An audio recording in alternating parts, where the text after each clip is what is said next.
was the average increase on household. So $41 4 years ago, well, 3 years ago really, $65 2 years ago. This budget year, we asked for $1.91.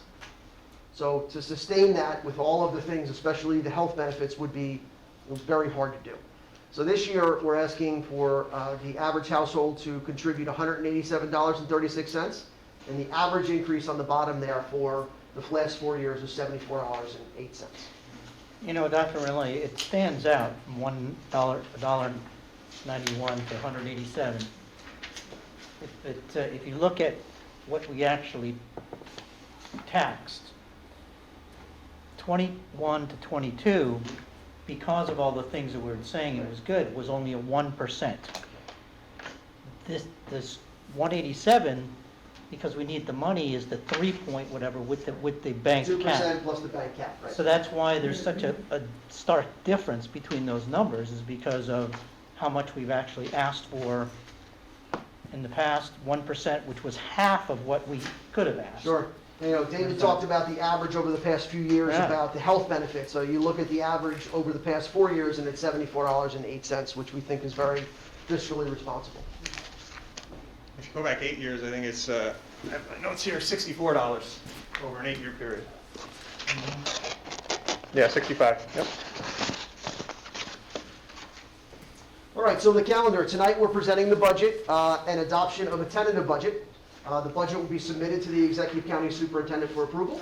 A public hearing and the final budget adoption would be done here at a board meeting on April 28th. And April 29th, David and his team would put a user-friendly budget on the district website. Anybody have any questions, anything? Thank you. Yeah, again, you. thank David for making this all so Yeah. clear and easy to understand, number one. And number two, thank you for the support that you do.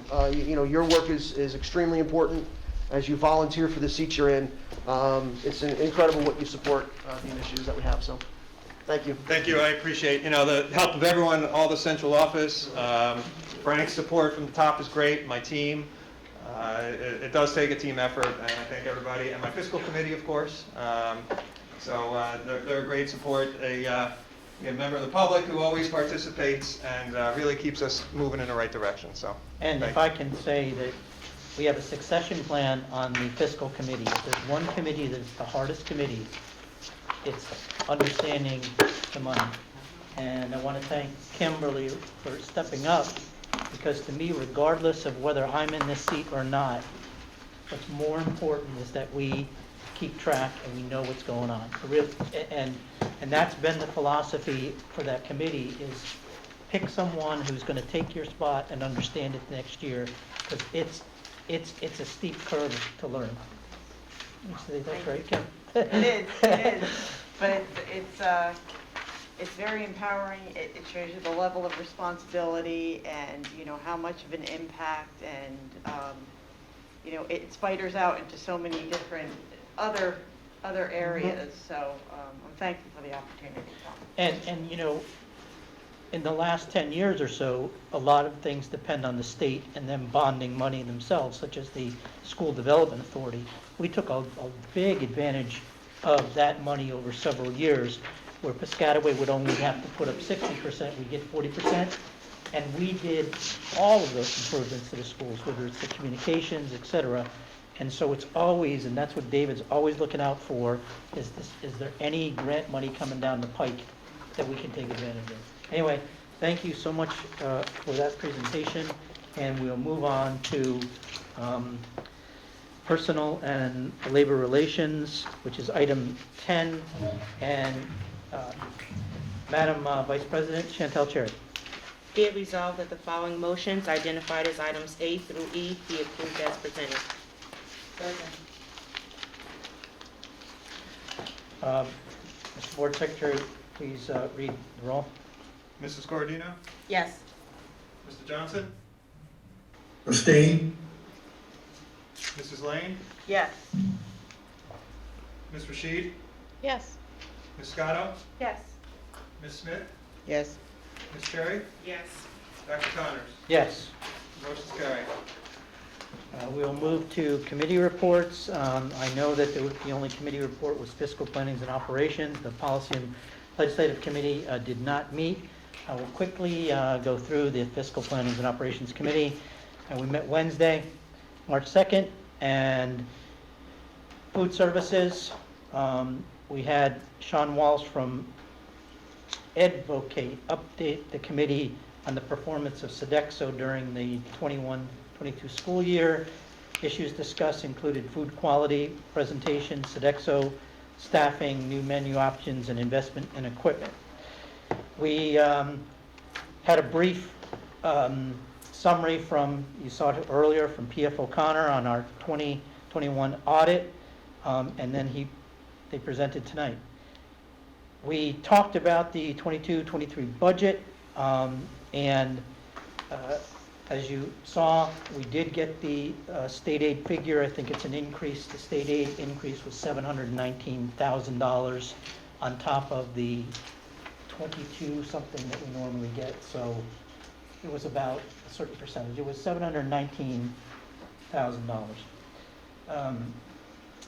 The facility capital projects, you heard about a lot of them tonight, so I'll go past that. The ESEP is a energy savings improvement program. That's what it stands for. And as David said, it's a 15-year program where we bond the money. But each year when we pay the bond, that money comes from the savings we get from the utilities, the solars. So in the end, it's a net 0-0. So normally you would actually have to go out to referendum to ask for these types of projects to do. But this is a special carve-out of state Title 18, which covers schools, that allows them to do this. So this is a great program that Piscataway got involved with. One of the things I was excited about when I got involved with this is we made sure when we picked the company, Honeywell, that our high school students who are in the engineering academy, that they can intern with Honeywell. So as COVID begins to pass, hopefully that particular students can get the opportunity to actually work and with professionals in that field. The transportation office continues to review route structures for next year. It's in the agenda to vote on. We're keeping the subscription bus rate the same, $425. And I just had a question, so I won't ask when we get to the agenda, because I'm often asked this question. Is there a family rate? There is a sibling discount. Sibling discount. So if anybody asks you, it's $425, but if you have a sibling too, you get a discount.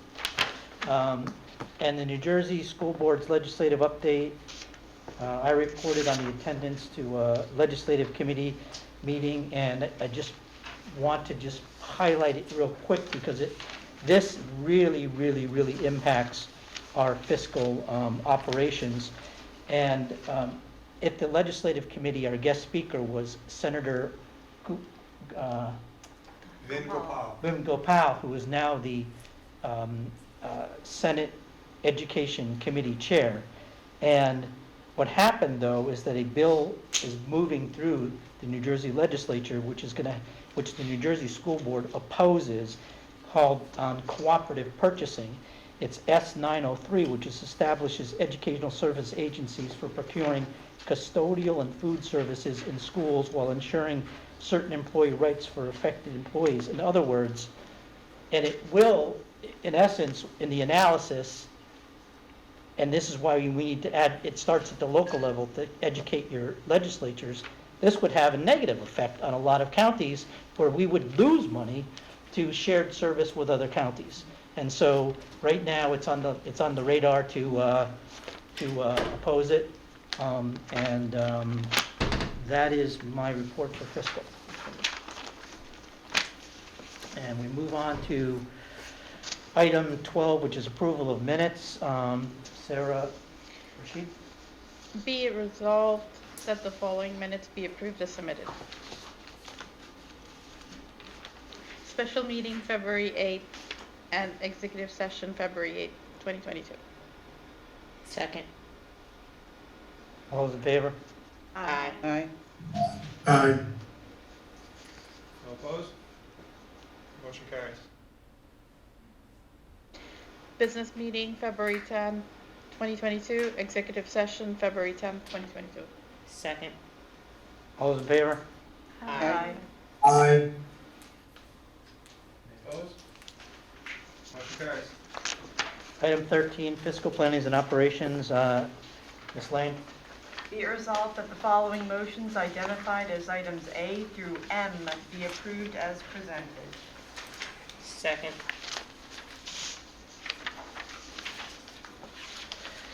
Is there any discussion?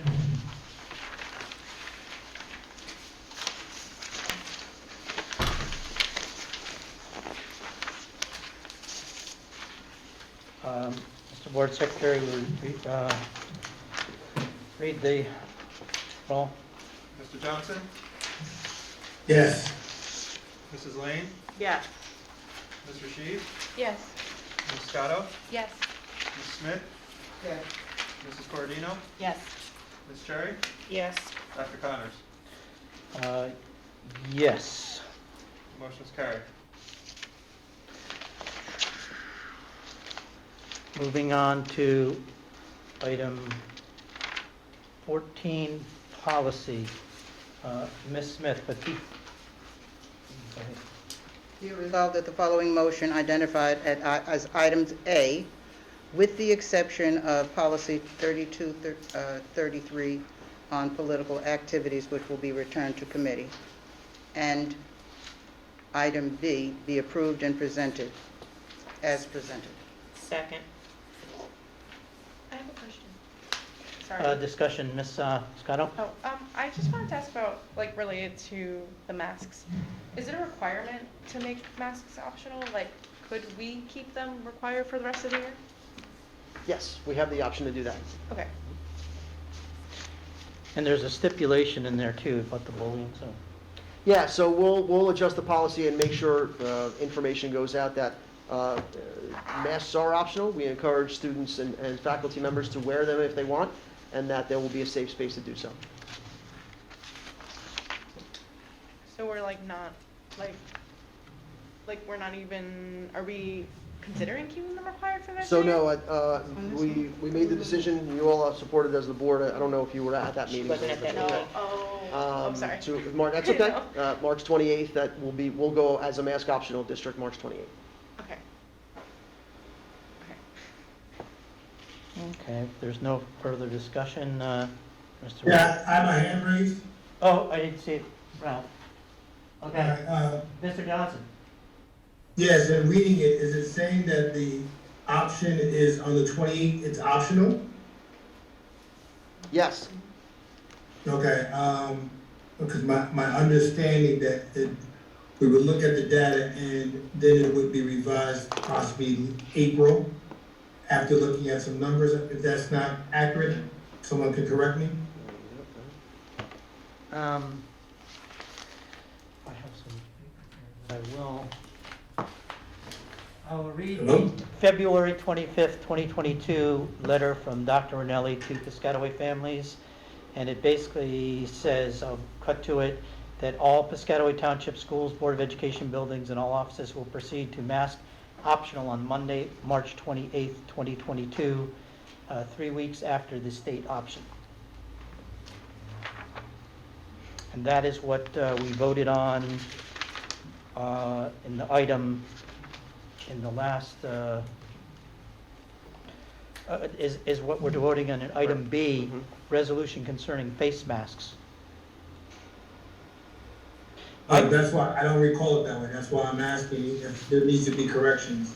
What I understood was that we would not, as of March 7th, we would not follow the mask optional, we would look into the science of it, and then we would look at a later date, which would probably be April.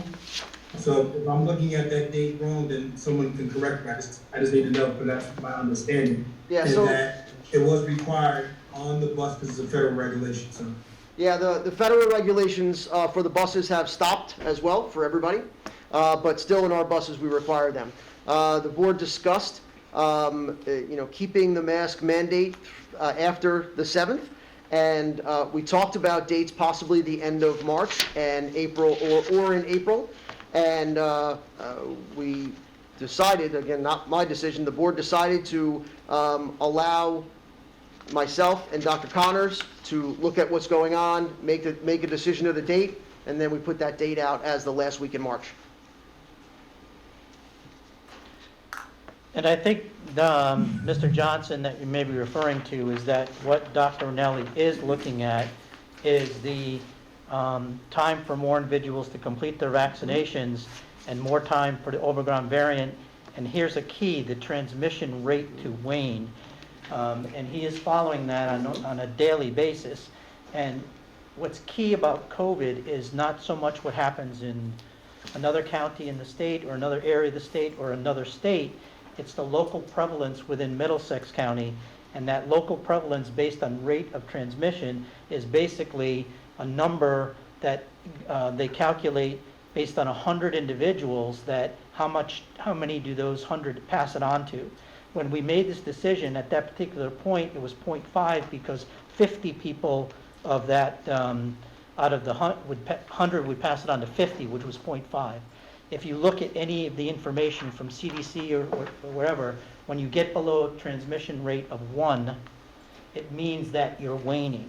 And so this is why, we're continue to monitor the data, and that is what we have been doing. And that's why we have chose the March 28th Yeah, right. date. We felt it was pretty important to give parents enough time to understand and ask questions and things like that. That's why I put the letter out on the 25th for a month later. With the caveat at the bottom of the letter saying if the information and data that we have goes in the opposite direction, we will readjust our decision, so. Yeah, that's fine. I wasn't concerning that. I always go with the science. The district has done that. I think we do our due diligence. What I was questioning was, my last understanding, I wasn't an exec tonight, so it could have been discussed tonight. That's what I'm asking. At the prior meeting, it was probably April, we would have a decision. Now I'm reading it as March 28th. And that's fine if the board did that. I'm just saying from the last meeting that I recall. That's why I asked if anybody correct me. If I'm wrong, I'm wrong. It was my understanding, Mr. Johnson, that the decision based on this letter was of the recommendation of the superintendent and to the board president. Of the date chosen. Of the date chosen, yeah. Okay, no problem. You call for the vote. I just want to stand corrected. Okay, thank you, Mr. Johnson. So we're having discussion on item 14 under policy, and that was B, the resolution concerning the face coverings. Have we taken the vote yet? And is there any other discussion on that? So, Mr. Board Secretary, can you take a vote? Mrs. Lane, Yes. Ms. Rashid, Yes. Ms. Scotto, Abstain. Ms. Smith, Yes. Mrs. Cordino, Yes. Mr. Johnson. Yes to all, no to B. That was yes to A, no to B? Yes, correct. Ms. Cherry, Yes. Dr. Connors, Yes. motion's carried.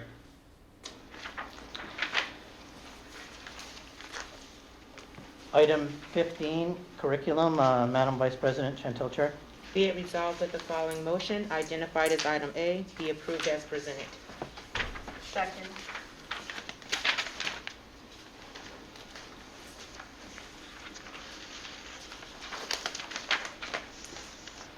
Is there any discussion on item 15, curriculum? I just want to highlight to everybody under item E that the construction and career day that the 11th graders will be taking place at the Expo Center. I think that's a fantastic direction we're going in for students who may not be deciding to go to college, but going into the workforce and going to learn a trade. I want to take my hat off for you guys listening and saying, okay, we're starting to go out and actually look at other avenues besides everybody being college prepped. Yes. Ms. Chalakos also brought in Lincoln Tech as a college-type vocational visit for the Okay. kids to come and see. So we'll start doing more of that. PHS Counseling will actually be doing a presentation at our April 28th board meeting.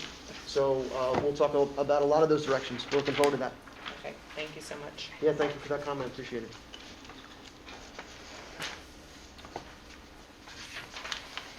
So, any other discussion?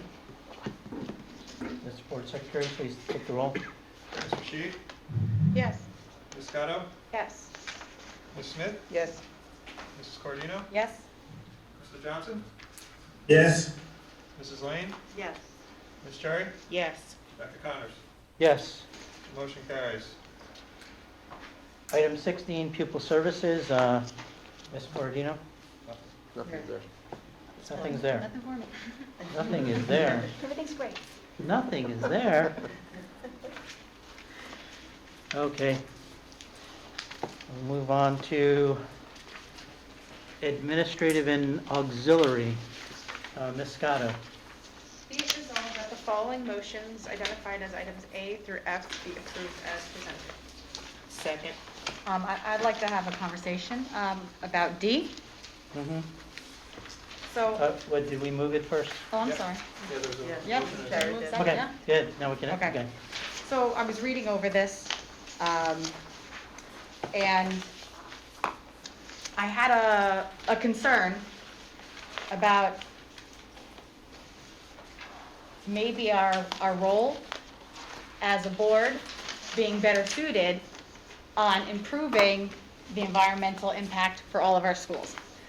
So when Ms. Rashid was talking about sustainability, where my mind was going when I saw this was, yes, nobody wants something built near a school. But it's my understanding that there's already a building there. And it was kind of vague, the information that was given here. So for me, I would rather have a little bit more information before we come up with a resolution. Meaning, you know, it's hundreds of active diesel truck bays. So do we have like the data that supports how many are coming? So I just am looking for a little bit more data and thinking of, as a board, so I just did my governance training. And one of the things on the governance training they're talking about is really like asking good questions. Why are we doing this? How do we use our time the best? What's our role? And when I'm thinking about the government, or our governing, our responsibility, I think our responsibility should be for all of the schools in Piscataway District. Meaning, maybe we should think about making things more sustainable environmentally. So that's the thing with the environment. So when I was at the teacher convention in November, one of the things that they were pushing a lot was this New Jersey Sustainability Grant. Okay? And it's a really good resource where we build in our schools. It would become student-centered and student-driven to make the grounds more environmentally friendly with clubs, ownership of your school, learning about how to, more than even just recycling, but how to make your school more environmentally sound, more environmentally friendly. So it would be student-centered. We could work on improving the grounds where our students could take ownership of that. So again, I guess my only, when I read this, is I wonder if this is our role as a Board of Education, or should our focus be more on what can we do to improve the environmental conditions across all of our schools? So I guess I just would like a little bit more information, a little bit more discussion before I would want to vote on that. And think about utilizing our resources in a way that would benefit all of our schools in Piscataway. Sure, and thank you for those comments. I have a comment about this particular resolution, and that we put this on the draft agenda that went out last week, and in the communication from the superintendent's office, and in there it said if anybody had any concerns to, exact wordings were to contact Dr. Connors for any clarifications. So board members had a week to contact me if they had any questions, and no one contacted me. You're This right. This is not about sustainability. This is about a specific resolution concerning a notice that was sent to the school board from the Department of Environmental Protection. And in there, this proposed, there's a proposed warehouse at 10 Constitution Avenue, which, if you go to 10 Constitution Avenue, it directly abuts Randolphville Elementary School. And we put this on the agenda because the majority of us or a good, majority of us believe that it is not desirable to surround an elementary school with warehouses with hundreds of active diesel truck bays. We believe that it's a proper role, to your point, we believe that it's a proper role of the Board of Education to express its opinions on matters affecting our school children and community, especially that it is beneficial for them, to study and play in a healthy environment. And for those of you that don't know, and this is where, it gets personal with me, and I believe it's the role of the Board of Education because I'm in this position, is that the doctor and Dr. Connors is a PhD in analytical chemistry, and I was a 1-year postdoctoral fellow at the Connecticut State Department of Health. I spent 34 years ago when I was hired by Colgate-Palmolive Company. I was hired because of my expertise in carcinogenic compounds. And there are many suspected or probable carcinogenic compounds. Unfortunately, and this is why we put it in there, engine exhaust, specifically diesel engine exhaust, is not a suspected or probable carcinogen. It is a known human carcinogen as classified by the International Agency for Research on Cancer, IARC, and the U.S. National Toxicology Program, NTP, because it contains carbon soot, carbon monoxide, and polyaromatic hydrocarbons. So the majority on this board believe that it is not desirable in this specific notice that we got to surround an elementary school with warehouses with hundreds of active diesel truck bays that will be there, and especially, because some are already there, especially a warehouse that will directly, if you go to this property and you drive to the end of the parking lot, you will be directly looking at Randolphville Elementary School gymnasium and the kindergarten wing. Dr. Connors, if I may, a few comments after reading that, and not so much questions, but just commentary, as I began to digest it and had the time. I will say this first and foremost. I believe in and serve as an advocate for the safety and security of our students, faculty, and staff, not just because I've been elected to do so. It's a fabric of my being. Even if I was not on the board, it's a function of who I am as a person. I genuinely care about the safety and security of all, and all residents, just mankind. Which is why I would vote yes on all the resos under this admin and auxiliary section. But I wish to make these comments. The non-residential business proposed in this location would be beneficial in a lot of ways. But I have to say, if emissions are our only concern, we must consider that we must move away from fossil fuel vehicles, be it through EV or hydrogen power, be it passenger and or heavy duty vehicles alike. And would we still reserve concern for this type of facility in the future if emissions are our only issue? Because as you may be aware, I continue to stand for and lead the charge for phasing in EV vehicles here within our district's fleet. And as incentives become more available, and these initiatives, by the way, are not as far off as some may think. In fact, Los Angeles Fire Department has just christened its first electronic apparatus into their fleet just this past February. Logistics hubs serve as employment centers which create local jobs. Those who work within the township are more likely to stay, dine, and play, take advantage of the amenities that the township offers, and that lends to our community's economic vitality. So I think that we need to Ms. Corradino's point, take a look at the ways to mitigate all potential impacts. For example, if it was a multifamily unit, we would contend with numerous cars traveling between morning and evening peaks. Not diesel so much, but it's certainly related traffic emissions associated with those vehicles, along with the potential load on the district and our municipal agencies that would be impacts of concern.